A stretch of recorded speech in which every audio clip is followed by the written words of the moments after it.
Kuniga necha marta hojatxonaga borasiz? Agar 10 martadan ko'p bo'lsa, bu normal holat emas.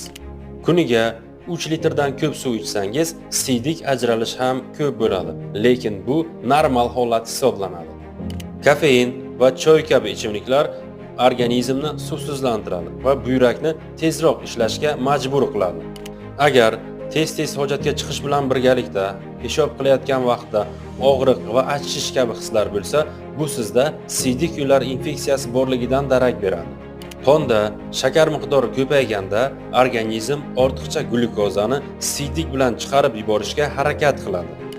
Erkaklarda prostata bezi kattalashganda siydik pufagiga bosim o'tkazadi va erkaklar tez-tez hojatga chiqadi. Kechasi ham 3-4 marotaba hojatga chiqayotgan bo'lsangiz va yuqoridagi belgilar bo'lsa, zudlik bilan kechiktirmasdan urolog shifokorga murojaat qilishingiz zarur bo'ladi.